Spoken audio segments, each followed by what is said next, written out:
Let me translate what you just heard, because this moment is bigger than most people realize.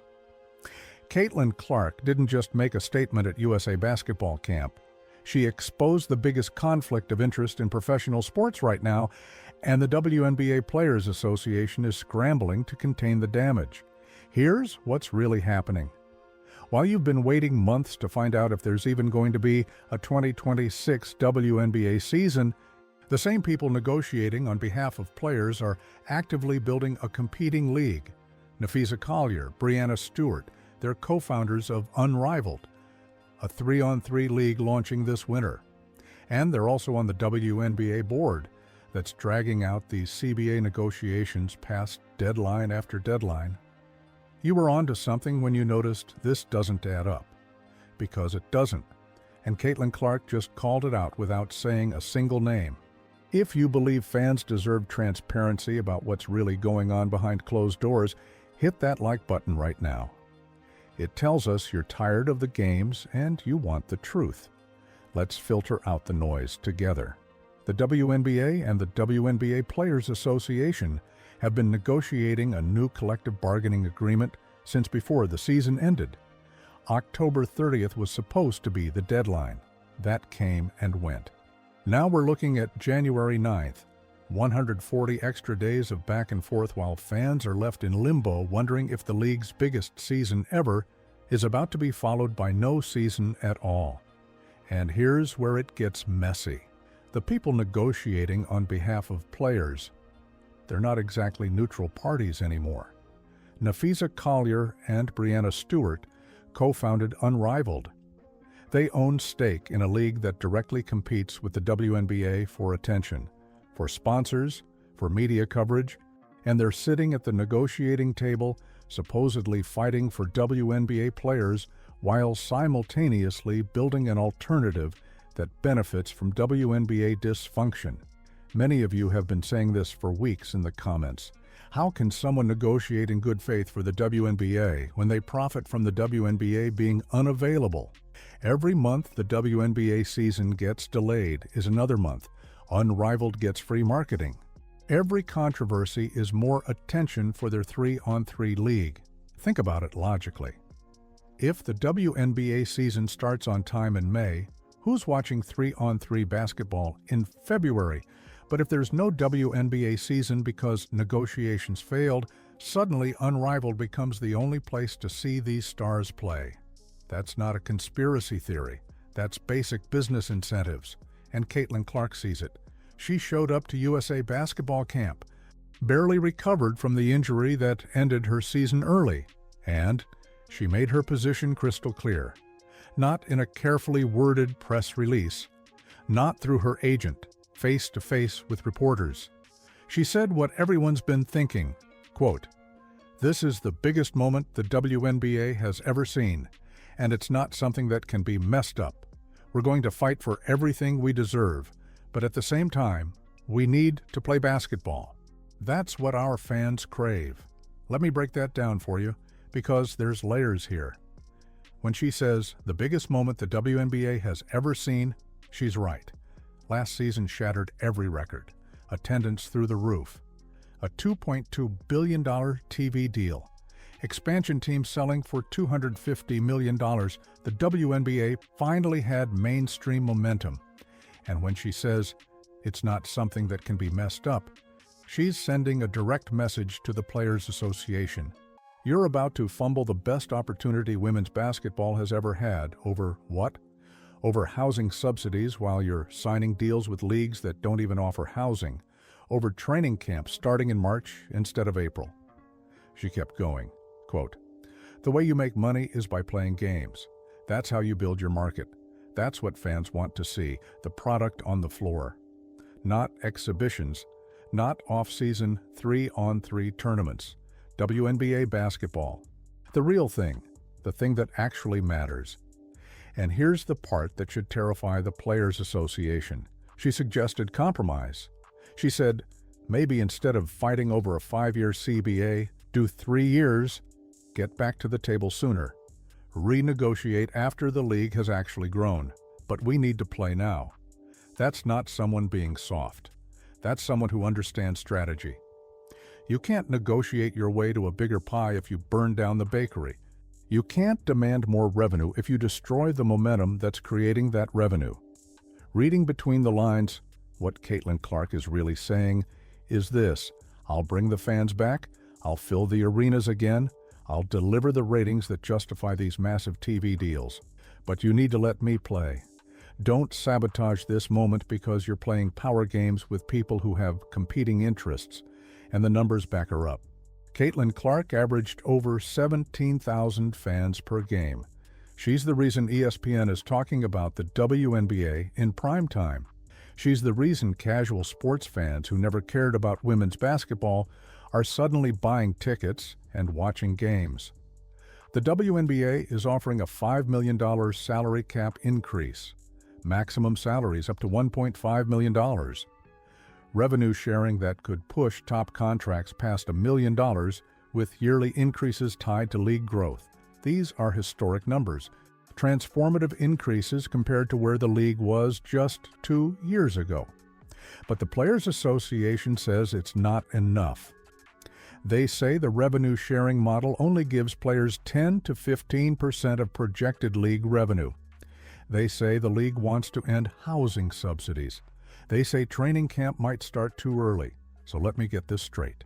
You want to risk canceling the season over housing subsidies while you're out here signing deals with leagues that don't even guarantee housing, while you're playing 3-on-3 in a gym with 500 people watching instead of 17,000? Caitlin Clark sees through it. She knows her presence is what's driving this growth, and she's telling the union directly, I'll do it again. I'll fill those seats again. I'll deliver the product that creates the revenue you're trying to negotiate for, but you have to let me play. Connecting the dots reveals something uncomfortable. The board members with ownership in Unrivaled don't actually want a quick resolution to these negotiations.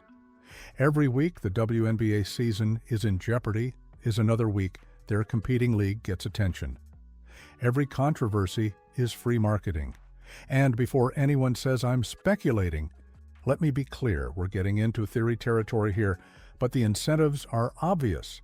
If you own a competing league, you benefit from the WNBA being unavailable. That's not an attack.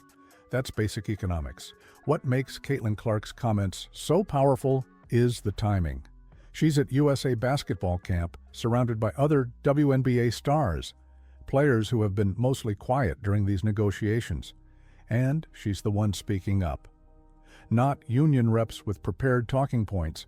The player who actually drives revenue is saying, we need to play. You know who noticed? Fans.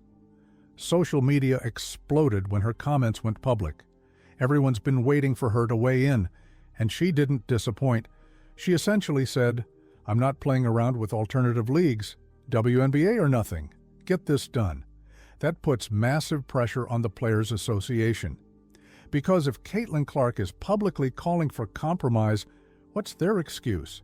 They can't hide behind fighting for what we deserve when their biggest star is saying we deserve to play. Here's what nobody's saying out loud but everyone's thinking. The union has been trying to use Caitlin Clark's name for leverage this entire negotiation. Nafisa Collier name drops her. Other players invoke her popularity. They've been saying, look how much money Caitlin Clark brings in, we deserve more. But when Caitlin actually speaks, she's not on their side. She's on the side of basketball. That's got a sting. You spend months using someone's star power for your negotiation, and then they publicly disagree with your entire strategy. That's not just a setback, that's a complete narrative collapse. And here's where this gets even more complicated. Drop a comment right now and tell me, do you think board members with ownership in competing leagues should be allowed to negotiate WNBA contracts? Because this is the question nobody in the media wants to ask. But it's the only question that matters. The footage of Caitlin Clark arriving at USA basketball camp tells you everything about what fans actually want. Not 3-on-3 exhibitions, not off-season showcases, competitive basketball, the real product, and she's ready to deliver it if the people negotiating on her behalf will just get out of the way. Let's talk about what's actually on the table. Because the Players Association keeps saying the league's offer isn't good enough, but they're not being transparent about the numbers. The WNBA is offering increases that would have been unthinkable 3 years ago. We're talking about a salary cap that jumps by $5 million. Maximum individual salaries climbing to $1.5 million with revenue-sharing mechanisms that could push that even higher. Compare that to where the league was. Compare that to what's actually sustainable for a league that's still building its audience. These are massive wins, generational improvements, but the union is holding out for what? Perfect. And Caitlin Clark said something that should make every fan pay attention. She admitted she doesn't understand every single number in the negotiation because it's complicated. Translation: they're making this way more complicated than it needs to be. She's right. At its core, this is simple. The league is offering historic increases. Players want more. There's a middle ground. Find it and play basketball. But instead, we've got union representatives on TV talking about principles and leverage, while the clock runs out on the biggest opportunity the league has ever had. Here's what should terrify the Players Association. Caitlin Clark said, and I'm quoting directly, "The most important thing is we need to play basketball. That's what our fans crave." She emphasized fans, not union talking points, not negotiation leverage. Fans. Because at the end of the day, if fans stop caring, none of this matters. You can negotiate the best CBA in the world, but if there's no audience, there's no money. And right now, the WNBA has an audience. A massive, engaged, growing audience that showed up in record numbers last season. But audiences are fickle. If you make them wait too long, if you disappoint them with a canceled season, they move on. They find something else. And all that momentum you built with Caitlin Clark's rookie year, gone, evaporated. She understands that. She literally said, that's how you make money. That's how you build your market, by playing, by delivering the product, not by holding the product hostage and hoping fans stick around. Let's talk about what happens if there's no 2026 season. Expansion teams that just paid $250 million are sitting on dead assets. They can't build their fan bases. They can't sell tickets. They can't generate revenue. TV networks that signed a $2.2 billion deal are looking at empty programming slots. Sponsors are pulling out. More importantly, momentum dies. The casual fans who tuned in because of Caitlin Clark, they're gone. They'll watch the NBA. They'll watch college basketball. They'll move on. The media coverage disappears. The buzz vanishes. The feeling that women's basketball was finally breaking through, all of it, gone. That's what's at stake. And Caitlin Clark is the only person with a microphone who seems to fully grasp the stakes. She's not thinking about winning this negotiation. She's thinking about building something sustainable for the next decade. The Players Association is focused on winning the battle. Caitlin Clark is focused on winning the war. And sometimes winning the war means giving up a little ground in the battle.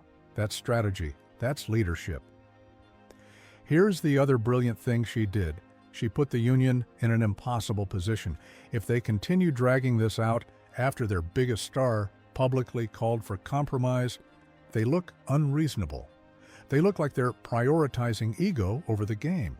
And if they suddenly fold and take a deal, they have to explain why Caitlin Clark's intervention was what changed their mind.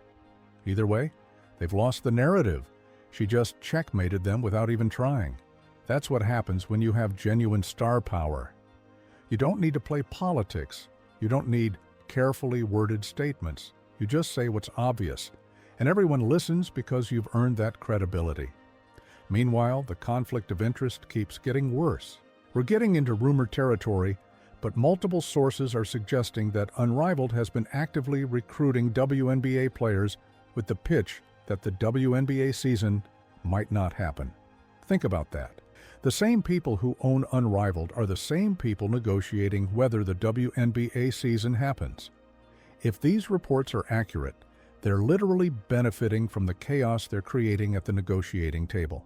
Every player who signs with Unrivaled because they're worried about the WNBA season is money in their pockets. That's not a negotiation. That's a conflict of interest so obvious it should disqualify them from the board. And here's the nuclear option nobody's talking about. If the Players Association doesn't get a deal done by January 9th, Caitlin Clark has given the league all the cover they need. She said, "We need to play, and fans deserve it." If the union strikes or walks away, the league can point to her comments and say, "Our biggest star said we need to play, so we're playing." They can use replacement players. They can start the season anyway, and they'll be right. They'll have Caitlin Clark's own words as evidence that players want to play, even if the union leadership doesn't. That's nuclear leverage. The league now has a quote from the face of the WNBA saying we should be playing basketball. They can blast that everywhere. Advertisements, press releases, social media. The face of the league says play. The union says don't. Who do you think fans will side with? The Players Association just lost the PR war. In one press conference, Caitlin Clark shifted the entire narrative. It's no longer players versus owners. It's fans and players versus a dysfunctional union that's prioritizing politics over basketball. And that's the reality check nobody wants to admit. The union isn't acting in the best interest of players. They're acting in the best interest of union leadership. There's a difference. Players want to play. Players want to get paid. Players want to build on last year's momentum. Union leadership, they want to prove a point, flex their leverage, and maybe boost their side hustles in the process. Caitlin Clark just exposed all of that without having to name a single name. She didn't call anyone out directly. She just spoke simple truth, and everyone knows exactly who she's talking about. That's the power of being undeniable. She doesn't need to play games. She doesn't need to politic. She shows up, speaks truth, and watches everyone else scramble to react. And react they will, because now the Players Association has to respond. Their biggest star just publicly disagreed with their strategy. They either double down and look out of touch, or they pivot and look weak. Caitlin Clark didn't just make a statement. She forced everyone's hand. She accelerated the timeline. She made it impossible to keep playing these games, and she did it while sounding reasonable, mature, and focused on the right things. That's a masterclass in using your platform, not to grandstand, not to score political points, but to say what needs to be said when it needs to be said. The WNBA just witnessed a changing of the guard. The old guard wants to drag out negotiations and play leverage games. The new guard wants to play basketball and build the future, and the new guard just won. If you want to see how this plays out and whether the Players Association finally gets the message, make sure you're subscribed with notifications on, because we're tracking every development in this story. And when the next bombshell drops, and it will, you'll be the first to know. Next up, we're breaking down exactly what happens if this January 9th deadline passes without a deal. You're not going to want to miss it. At the end of the day, this league doesn't work without stars. And right now, there's only one star big enough to move the needle. She just told everyone exactly what she thinks. The Players Association can fall in line, or they can get left behind. But they can't ignore Caitlin Clark, not anymore. She's done being quiet. She's speaking for herself now. And what she's saying is simple. Stop playing games. We need to play basketball. The fans deserve it. Now, let's see if anyone's actually listening.